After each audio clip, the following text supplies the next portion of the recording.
J'ai observé l'âme humaine à travers le prisme du pouvoir, de la stratégie et de la manipulation pendant des années, disséquant le comportement des rois, des amants, des ennemis et des sujets.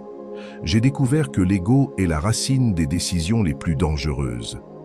Aujourd'hui, je vais te révéler quelque chose que très peu osent explorer, les tactiques psychologiques les plus brutes et les plus efficaces pour détruire l'ego d'une femme. Non pas pour l'humilier gratuitement, mais pour reprendre le contrôle d'une situation où cet ego t'entraîne vers l'abîme. Si tu ne comprends pas comment il se gonfle, tu ne sauras jamais comment l'éclater.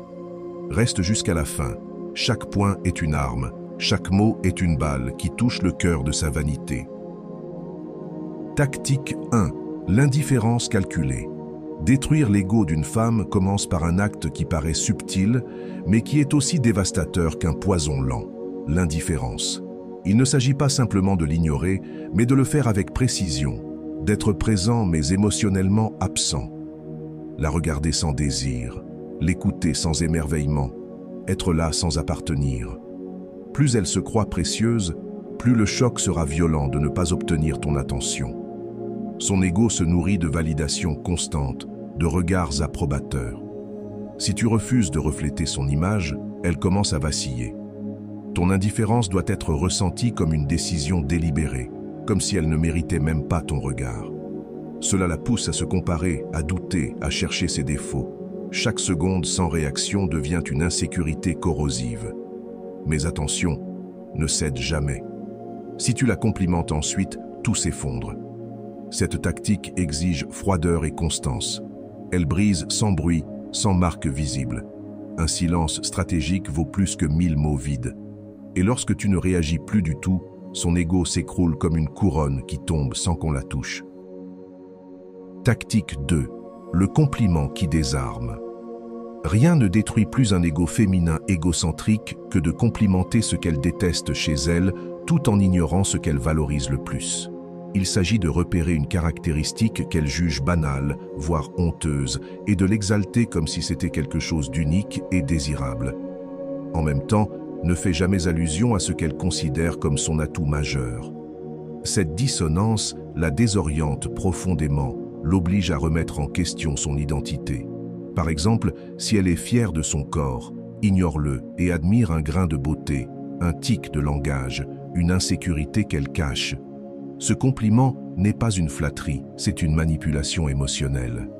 Tu retires de l'attention à son bouclier et tu places la lumière sur une zone qu'elle voulait dissimuler. Plus tu insistes, plus son reflet dans le miroir de la vanité se fissure. Et même si elle tente de recentrer la conversation sur ses forces, ne fléchis pas. Ne parle jamais de sa beauté si c'est ce qu'elle attend. Célèbre ce qu'elle considère sans valeur. C'est ainsi que tu arraches ses fondations sans qu'elle puisse riposter. Tactique 3. La comparaison sélective. Pour blesser un ego sans crier ni frapper, compare-la, mais pas à une rivale directe. Compare-la à une femme qu'elle considère inférieure. Mentionne une qualité que possède cette femme et qu'elle, la cible, n'a pas. Dis-le naturellement, sans ironie. C'est cette nonchalance qui détruit. Si elle se pense intelligente, admire la logique simple d'une autre. Si elle mise sur l'élégance, loue la beauté naturelle d'une femme négligée. Cela plante une graine de frustration qu'elle ne pourra éradiquer. Elle ne peut pas réagir sans paraître jalouse. Et intérieurement, elle bouillonne. Une seule comparaison bien placée peut détruire des années d'image de soi. Fais-le rarement, mais avec une précision chirurgicale, et tu seras perçu comme poli, pendant qu'elle s'effondre dans le silence. Tactique 4. L'éloge de sa rivale.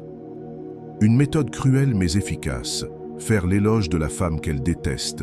Il suffit de vanter occasionnellement les qualités, charme, style, authenticité de cette personne.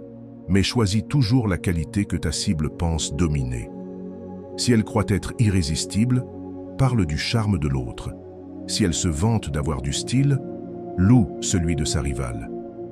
C'est plus qu'une provocation, c'est une incision directe dans son narcissisme. L'ego féminin fonctionne par comparaison sociale. Elle n'a pas besoin que tu la critiques, seulement de voir qu'une autre est admirée à sa place. Et plus tu restes calme, plus elle brûle. Si elle te confronte, elle perd. Si elle se tait, elle souffre. Elle n'a aucune échappatoire.